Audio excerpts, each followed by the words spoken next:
창세기는 시작의 책이에요.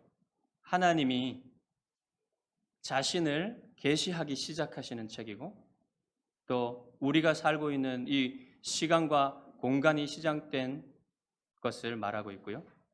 그 다음에 모든 생명체들이 어떻게 시작됐는지, 그리고 사람이 어떻게 시작됐는지, 사람의 범죄가 어떻게 시작됐는지, 그리고 그 범죄 때문에 하나님이 또 우리의 구원을 어떻게 시작하셨는지를 보여주고요.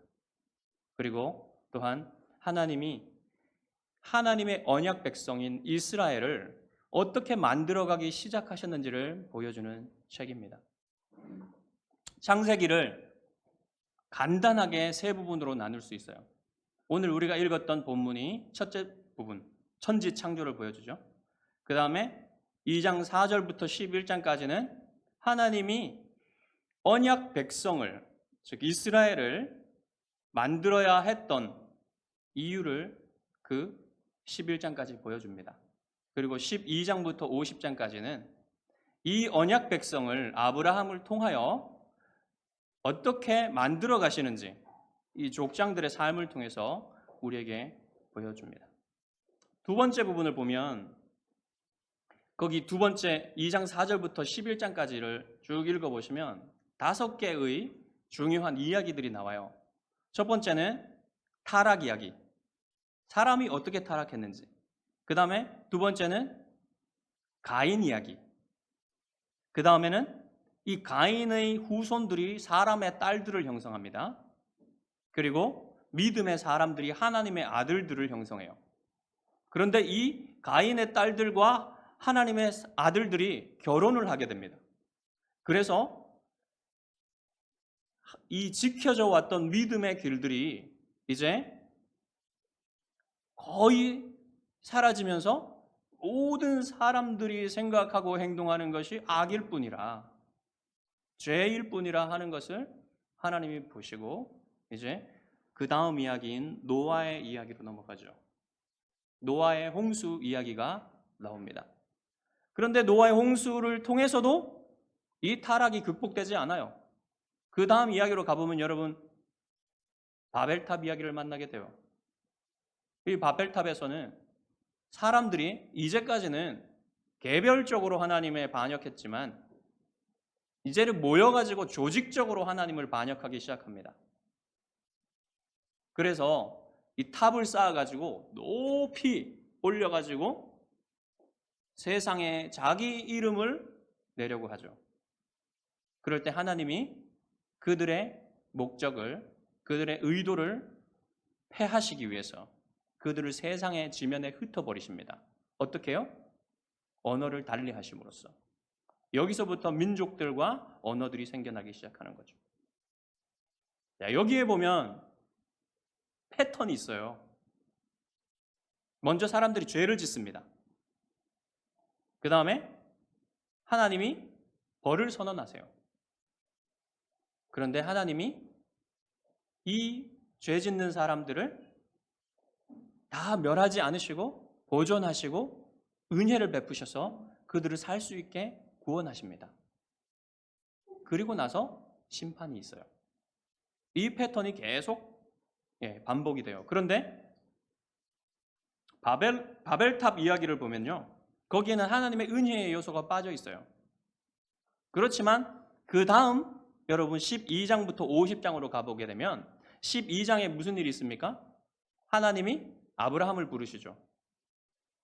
아브라함을 부르셔서 이 아브라함이 온 세상 민족의 복이 되게, 복의 통로가 되게 하십니다. 바로 여기에서 또 하나님의 은혜가 나타나기 시작하는 거죠. 이렇게 쭉 창세기 전체가 이어져 가게 돼요. 이렇게 세 부분으로 나눌 수 있고요. 왜 하나님이 아브라함 때에 아브라함을 부르셨는지 보시게 되면 아브라함 때에는 이제 하나님을 찾는 사람들, 하나님의 이름을 부르는 사람들, 하나님께 예배하는 사람들이 희귀해집니다. 그래서 하나님이 아브라함을 부르셔서 아브라함도 사실은 믿음이 없던 사람이에요. 그런데 이 아브라함을 부르셔서 하나님의 백성을 창조하기 시작하시죠. 하나님과 언약을 맺은 백성, 나중에 이스라엘이 되는 이 백성을 만드셔서 하나님의 나라를 만드시고자 하신 거예요. 여러분, 성경에 보면 아주 큰 주제, 성경 전체를 묶는 주제가 뭐냐면 하나님의 나라입니다. 하나님의 나라의 중요한 요소. 우리가 나라를 이루려면 뭐가 필요합니까? 영토가 필요하죠. 그 다음에 국민이 필요하죠. 주권이 필요하죠. 이 세 가지 요소들이 창세기에 중요하게 나타나요. 창세기의 모티프, 핵심적인 모티프가 나타납니다. 여러분, 창세기를 읽다 보면 계속 땅에 대한 얘기가 나와요. 창세기 1장부터 지금 땅에 대한 얘기가 나오죠. 땅은 여러분 하나님의 나라의 영토입니다. 이 땅이 굉장히 중요해요. 그리고 두 번째 모티프는 씨예요. 씨. 씨는 자손을 의미하죠. 자손. 그러니까 이 씨들로 말미암아 하나님이 하나님의 백성을 만드시는 거예요. 국민들을 만드시는 거예요. 하나님 나라에. 그리고 또 하나 중요한, 이 창세기에서 중요한 모티프가 뭐냐면 하나님이에요. 하나님. 하나님 자신이 이 창세기 전체의 왕이시고, 왕이라 말은 하지 않지만 하나님이 왕이시라는 것이 암시되어 있어요. 전체 하나님이 다스리고 계신다는 것이 암시되어 있어요. 그리고 하나님의 통치입니다. 통치, 다스림. 이 통치가 바로 주권이에요. 나라에 주권이 있어야 나라로서 인정되잖아요. 이 하나님의 나라를 하나님 자신이 다스리고 계시다는 사실을 계속해서 말씀해 주십니다. 여러분, 창세기를 쭉 읽어가시면서 이제 이런 것들을 만나게 되실 거예요. 하나님이 하나님 나라를 완성해 가시고 계신 것을 처음 시작하시는 것입니다.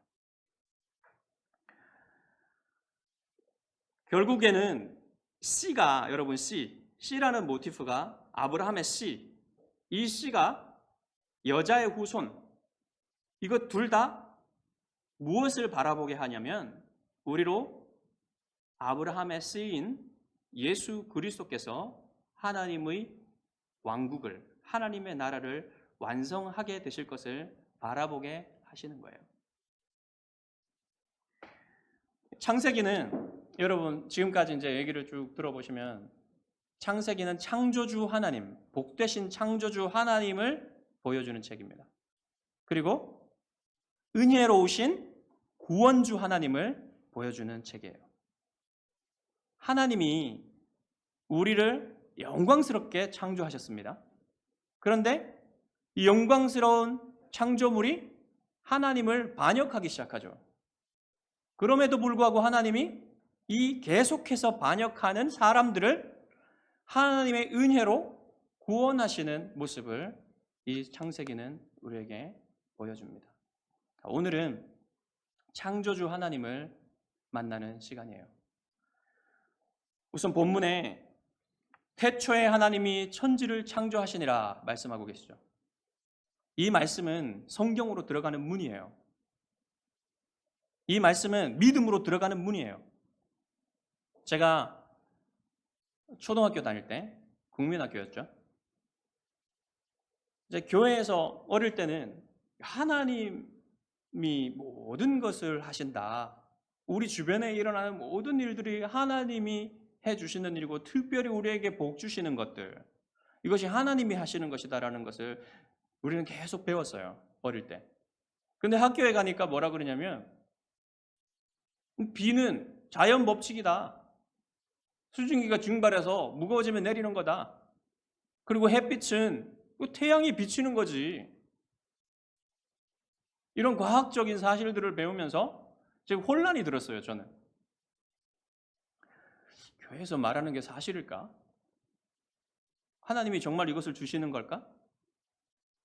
이런 혼란이 생기기 시작하고 그런 혼란 가운데 좀 시간을 보냈어요. 그래서 선생님한테 교회에 와서 이거 사실이냐? 이런 질문도 했어요. 그런데 하나님이 제 마음속에 강력하게 이 말씀을 주셨어요. 태초에 하나님이 천지를 창조하시니라. 이 말씀을 6학년 때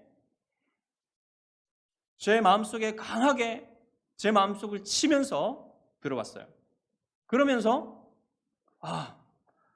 하나님이 이 모든 우주를 만물을 창조하셨고, 그리고 지금도 하나님이 이 모든 만물을 다스리고 계신다면 교회에서 가르치는 이 모든 내용들이 진실하구나 하는 것을 확신하게 됐어요. 그 이후로 하나님이 살아계시고 온 우주를 창조하신 하나님이 지금 온 우주를 다스리고 계시다는 사실을 항상 의심하지 않을 수 있었죠. 물론 어느 날 자다가 깰 때 갑자기 이 모든 것이 사실이 아니면 어떡하지? 이런 생각이 언뜻 들 때가 있어요. 여러분 그런 때 없으십니까? 언뜻 낮잠을 자고 났는데 내가 믿는 이 복음이 다 가짜면 어떡하지? 이런 생각이 갑자기 들 때가 있어요. 그런데 다시 성경을 붙들고 다시 성경으로 들어가게 되면 제가 가진 그 의심보다 더욱 확실한 하나님이 살아계시고 하나님의 말씀이 말씀하고 있는 것들을 제 의심보다 더 확실하게 믿을 수 있게 되는 거죠. 그런 의심은 가끔 들어요. 의심이 안 들 수가 없어요. 왜냐하면 의심을 주는 자들이 있기 때문에.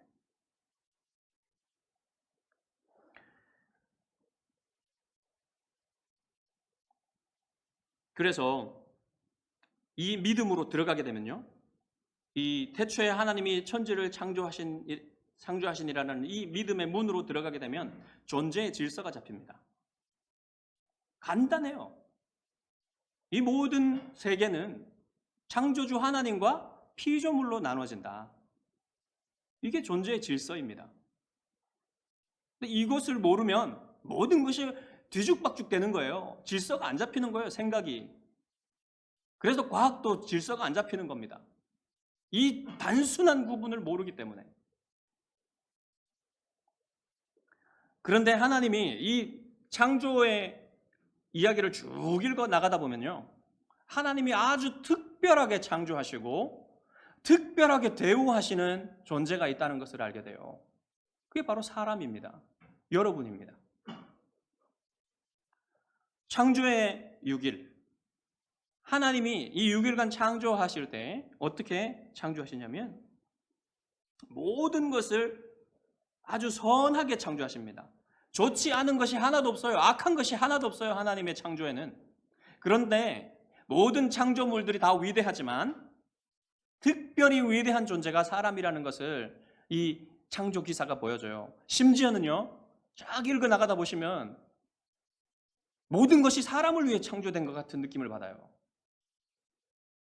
물론 하나님을 위해 창조되었지만 하나님이 사람을 특별하게 창조하시면서 모든 것을 사람이 살 수 있도록 사람을 위해 만드신다는 사실을 느끼게 됩니다.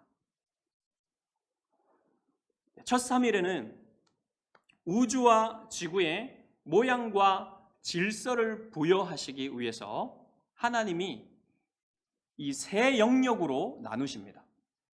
그 다음에 나머지 3일에는 이 나눠진 각 영역에 각 영역을 다스리는 천체와 생명체들을 만들어서 채우세요. 이제 6째 날을 우리가 이따가 살펴보겠습니다. 그래서 여기 2절에 보시면 공허와 혼돈이라는 말이 나오죠. 이 공허와 혼돈을 모양과 질서와 아름다운 생명체들로 채우게 되시는 겁니다. 여기에 성부, 성자, 성령께서 함께 참여하세요. 여러분 2절에 보시면 하나님의 영이 수면에 운행하시니라는 말이 나오죠. 그래서 성령님께서 마치 독수리가 날개치며 활강하듯이 날아가면서 그 눈으로 이 수면을 보신다는 거죠. 그것은 무슨 얘기를 하는 거냐면 성령님께서 특별한 관심을 가지고 이 창조에 동참하고 계시면서 특별히 누구에게 관심을 가지고 계시다는 것을 보여주는 겁니까? 사람에게 관심을 가지고 계시다는 것을 보여주는 거예요. 특별히 여러분에게 성령님께서 관심을 가지고 계시다는 사실을 암시하는 겁니다. 그리고 성자 하나님께서는 어떻게 이 창조에 동참하시냐면 하나님의 말씀으로 동참하십니다. 하나님이 말씀하시면 그것이 이루어졌죠. 근데 그 하나님의 말씀이 누구냐면 예수 그리스도세요. 성자 하나님이세요. 아직 예수 그리스도는 아니시지만 영원전의 성자 하나님, 그 하나님이 태초에 이 창조에 동참하셨다는 겁니다. 어떻게 동참하시냐고요? 요한복음을 보면 사도 요한이 뭐라고 합니까? 태초에 말씀이 계시니라. 이 말씀이 하나님과 함께 계셨는데 이 말씀은 곧 하나님이시라. 그리고 이 말씀이 아니고는 아무것도 창조된 것이 없다고 말해요. 바로 이 말씀이 성자 하나님이신 것이죠. 그래서 성자 하나님도 이 창조에 동참하시고 계시고 결국 이것은 무엇을 우리에게 암시하냐면 보게 하냐면 앞으로 이 성자 하나님께서 육신을 입고 이 땅 가운데 오셔서 우리가 잃어버린 하나님의 형상, 이 특별히 하나님이 창조하신 하나님의 형상을 회복하게 하시는 일들을 하실 것이라는 것을 바라보게 하는 겁니다. 자, 이제 하나님이 6일 동안 우주 만물과 사람을 어떻게 창조하셨는지 보겠습니다.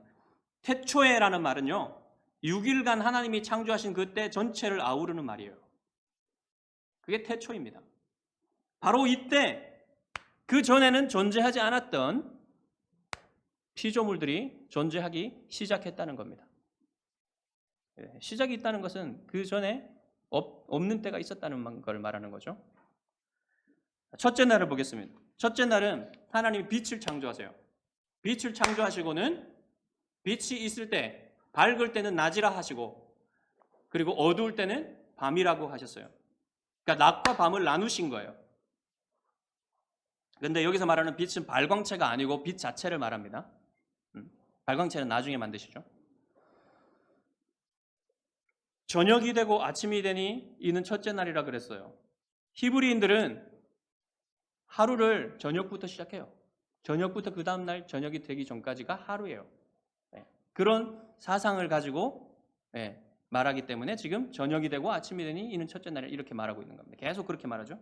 자, 둘째 날은 뭘 만드시냐면 물이 있는데 그 물을 궁창 위의 물과 궁창 아래의 물로 나눕니다.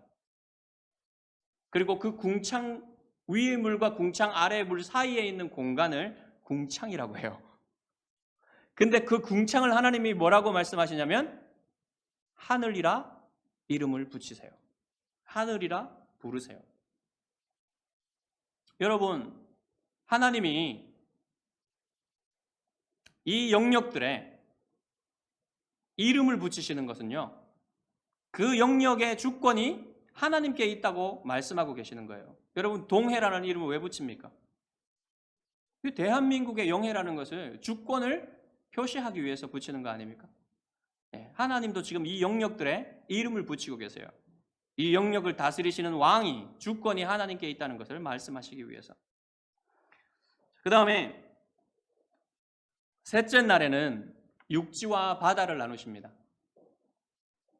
자, 어떻게 나누시는지 보세요. 밑에 물이 있었잖아요. 궁창 아래의 물. 이 물을 하나로 한 군데로 모아요. 그래서 이 한 군데로 모인 물이 이 육지로 흘러 넘치지 않도록 하십니다. 그래서 바다와 육지를 구별하시는데 이 모인 물을 하나님이 바다라고 명명하시고 그 다음에 육지는 땅이라고 이름을 붙이세요. 그리고 나서 무슨 일을 하시냐면 이 땅에 모든 채소와 풀과 과일 나무들을 나오게 하십니다. 이것은 뭡니까? 나중에 그곳에 땅에 살아갈 동물들의 터전이 되게 하시는 거죠. 자, 이렇게 해서 여러분 모양이 없었고 질서가 없었던 것에 하나님이 아름다운 모양을 부여하시고 그 다음에 질서를 부여하시죠. 그러니까 이제 모든 것들이 모양과 질서가 생겼어요. 그리고 나서 이제 나머지 3일에는 그곳을 채우십니다. 그러니까 넷째 날은 어디부터 채우시겠어요? 첫째 날 구분하셨던 낮과 밤을 채우시겠죠. 넷째 날에는 낮과 밤을 다스리는 해와 달과 별들을 만드세요. 낮은 해가 주관하게 하시고 밤은 달이 주관하게 하시고 그리고 별들도 밤에 빛나게 하십니다. 이게 지금 넷째 날 하신 일이고, 그러면 다음 다섯째 날은 뭘 채우겠습니까? 둘째 날 뭐가 만들어졌어요? 궁창, 하늘과 밑에 물이 나눠져 있죠. 그러니까 하늘에는 새들을 채우시고 그 다음에 바다에는 물고기, 수중 생물들을 채우십니다. 그래서 하늘과 이 바다를 다스리게 하셨던 거예요. 그 다음에 다섯째 날에는 뭘 채우겠어요? 셋째 날 나누어 놓은 영역을 채우시겠죠. 셋째 날에는 이제 땅을 구분해 놓으셨으니까 땅 위에 가축들과 땅에 기는 동물들과 짐승들, 우리가 아는 그 조금 몸집이 있는 그런 짐승들, 이런 것들을 쫙 만드셨어요. 그 다음에 이제 창조의 기사를 쫙 보시게 되면 갑자기 분위기가 달라져요. 갑자기 분위기가 달라지면서 사람을 창조하시는데 사람은 아주 특별하게 창조를 하십니다. 어떻게 구별하시냐면 이 모든 동식물들을 만드실 때는 다 그 종류대로 만드셨다 그래요. 근데 사람을 창조하실 때는 종류대로 만드시지 않고 하나님의 형상대로 만드셨다 그래요. 하나님의 형상을 따라 만드셨다. 이것이 아주 중요한 차이입니다. 여러분, 하나님의 형상을 따라 만드셨다는 것은 하나님이 영이시듯이 사람에게도 영혼을 주시고 사람이 지성적이고 도덕적인 존재가 되게 하셨다는 거예요. 그렇게 만드신 것은 무슨 차이를 만들어내냐면 사람이 하나님과 교제할 수 있는 존재로 만드시게 된 거예요. 쉽게 말하면 하나님이 사람하고 사랑을 나누시는 겁니다. 여러분, 지렁이가 사람하고 교제를 할 수 있어요? 근데 개는 사람하고 교제를 할 수 있죠. 감정도 나누잖아요, 개하고는. 근데 개는 하나님과 교제를 할 수가 없어요. 그런 차이가 있는데 그럼에도 불구하고 하나님과 사람의 차이는 지렁이와 개의 차이와는 비교가 되지 않는 거예요. 하나님은 무한하신 분이고 다른 모든 피조물들은 유한한 존재이라는 면에서 차이가 있습니다. 하지만 그럼에도 불구하고 다른 모든 동물들과 비교해서 사람은 이렇게 큰 차이가 있는 거예요. 그래서 이 사람들로 하여금 하나님이 왕이시듯이 모든 피조물들을 다스리는 왕적 존재로 세우셨습니다. 그러니까 여러분, 사람이 얼마나 귀중한 존재입니까? 사람의 소중한 가치, 그것이 여러분 다시 한번 생각해야 되는 문제예요. 이렇게 사람이 귀한 존재인데 온 피조물보다 더 한 사람의 가치가 더 큰 거예요. 근데 여러분, 그렇게 보입니까? 여러분, 우리나라의 모든 물질적인 재산과 여러분 자신의 가치가 어떤 게 더 큽니까?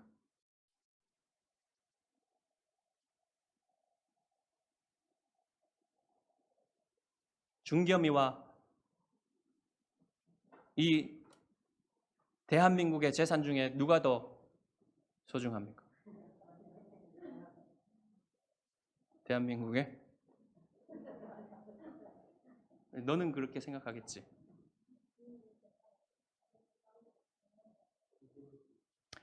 사람들이 왜 그렇게 생각할까요? 사람의 가치를 보지 못하기 때문에 그래요. 그도 그럴 것이 하나님이 우리에게 부여하신 그 하나님의 형상이 훼손되었어요. 훼손됐기 때문에 잘 안 보이는 거예요. 그래서 사람들이 그것을 무시하고 그것을 귀하게 여기지 않는 겁니다. 그럼에도 불구하고 훼손됐음에도 불구하고 여러분 여전히 사람은 귀한 존재예요.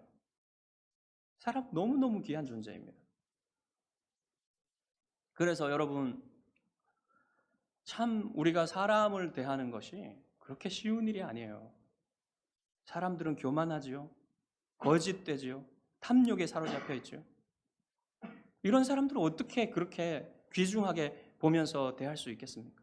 그렇게 쉬운 일이 아니에요. 그리고 더 실제적인 문제가 뭡니까? 차별. 얼마나 많은 차별이 있어요. 인종, 국가, 소유, 지위, 성별, 나이 이런 것들로 엄청난 차별들을 하잖아요. 근데 그 차별 자체가 악한 거예요.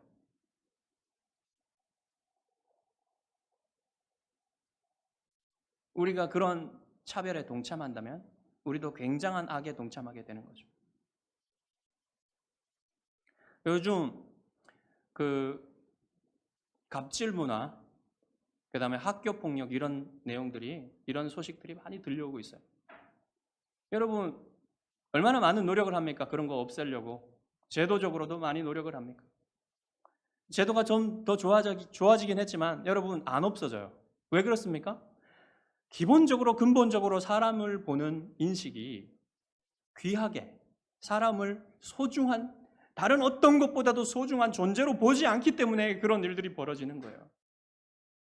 그래서 여러분 우리가 제도를 좋게 만드는 것도 노력을 해야 되지만 우리 한 사람 한 사람이 정말 사람을 귀하게 보는 그런 생각들을 가지고 살아가야 돼요. 주변에 만나는 모든 사람들 그런 생각들로 만나야 됩니다. 여러분 태아에서부터 이제 살 날이 얼마 남지 않은 노인들까지 한 분 한 분 만날 때 소중하게 대해야 돼요. 여러분에게 정말 그것을 부탁드립니다. 한 사람도 하찮게 여기지 마시고 존중하시고 존경하시기를 바랍니다.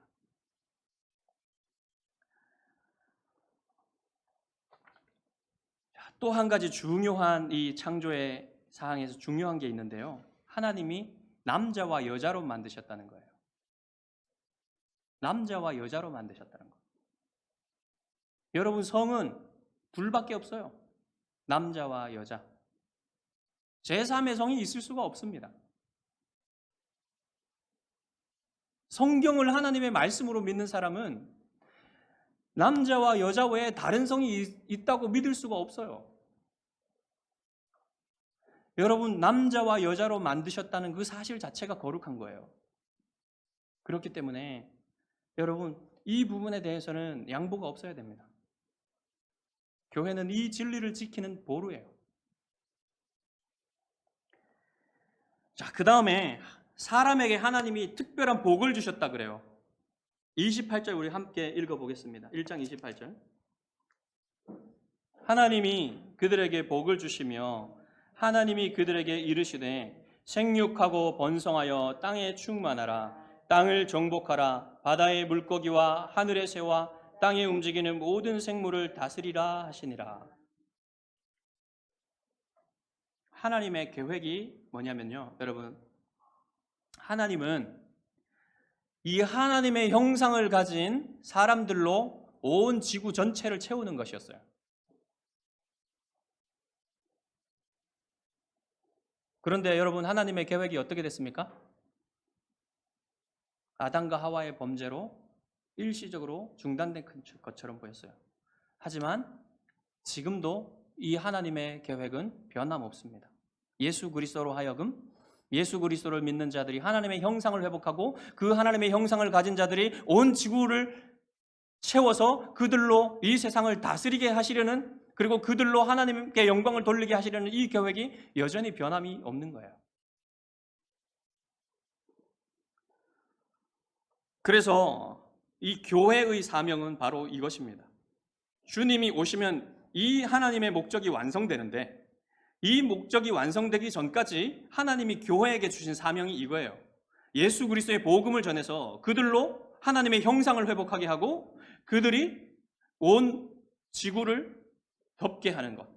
그리고 그들이 온 지구를 다스리면서 하나님께 영광 돌리도록 하는 것. 이것이 교회에 주어진 사명입니다. 이것은 복이자 사명이에요. 쉽지 않은 일입니다. 우리에게 이 다스림의 복을 주시면서 사명도 주신 거예요. 왜냐하면 아직 이 세상은 죄와 사탄의 일들이 남아있기 때문에 완전하지 못한 거죠. 자, 또 하나의 복은 뭐냐면 우리에게 먹을 것을 주신 겁니다. 여러분, 우리에게 무슨 먹을 것을 주셨다 그래요? 모든 식물과 채소와 과일을 주셨다 그랬죠. 여러분, 노동하지 않아도, 경작하지 않아도 충분히 맛있고 건강한 음식을 다 먹을 수 있는 때가 있었어요. 여러분, 동물들도 약육강식의 세계에 살지 않고 초록 식물들만 먹고 살던 때가 있었습니다. 공룡들도 서로 잡아먹지 않고 그럴 때가 있었어요. 바로 이런 세상이 하나님이 우리가 주실 천국의 세상이에요. 그때에는 사자와 어린 양이 서로 뒹굴고 뛰노는 곳이에요. 힘들여 경작하지 않아도 얼마든지 풍성한 맛있고 건강한 것들을 먹고 살 수 있는 나라입니다. 그 다음에 죄가 사라지고 더 이상 사람들에게 상처를 주지 않고 사람들을 힘들게 하지 않는 그런 세상, 그런 나라 하나님이 준비하시고 계시고요. 모든 사람들이 이제는 서로 안에 있는 하나님의 형상을 보면서 하나님께 영광 돌리는 그런 세계가 천국이에요. 그래서 그때는 이제 마지막으로 하나님의 안식이 완전하게 우리에게 주어집니다. 그래서 일곱째 날에 이런 이야기가 나오는 거예요. 하나님이 여섯째 날까지 모든 창조를 마치시고 일곱째 날 그치시니라, 쉬시니라, 안식하시니라. 여러분, 하나님이 피곤하셔서 쉬신 게 아니에요. 왜 쉬셨냐면 그 날을 복되게 하시기 위해서. 그 날을 복되게 하시기 위해서 쉬셨다 그래요. 여러분, 우리에게는 이제 이 안식일 법이 더 이상 의무가 아닙니다. 예수 그리스도께서 오셔서 이 모든 율법을 완성하셨기 때문에 안식일의 법이 우리에게 하나의 율법으로 다가오지 않아요. 의무로 다가오지 않아요. 원래 하나님이 안식일을 이스라엘에게 주실 때도 그런 법이 아니었어요. 이스라엘을 쉬게 하시기 위해서, 노동으로부터 그치게 하시기 위해서, 그들에게 자유를 주시게 하시기 위해서 그 날을 주신 거예요. 안식일을. 그리고 더 궁극적으로는 예수 그리스도를 바라보게 하시는 겁니다. 안식일의 주인이시고 안식일을 완성시키실 예수 그리스도를 바라보게 하시는 그런 의미로 안식일을 주셨는데, 이 예수 그리스도께서 오셔서 모든 율법을 완성하심으로써 안식일의 법이 이제는 필요가 없게 됐습니다. 그러면 우리는 왜 주일을 지킵니까? 주일은 안식일이 아닙니다. 율법에 나오는 안식일이 아니에요. 근데 왜 우리가 주일을 지킵니까? 주님이 모든 날들을 모든 일곱 날들을 한 주일을 거룩하게 하셨어요. 근데 왜 꼭 주일을 지키고 필요합니까? 이것은 실천적인 필요가 있는 거예요. 여러분, 아직 죄가 남아있고 사탄이 활동하고 있잖아요. 이런 때 여러분, 세상은 쉬지를 못합니다. 실제로 주님이 오셔서 안식을 주셨지만 세상에 어디 쉼이 있습니까? 그래서 휴가를 얼마나 가고 싶어 합니까, 사람들이? 쉼이 없어요. 그런데 하나님이 우리에게 이 주의를 주셔서 우리를 지키시는 거예요.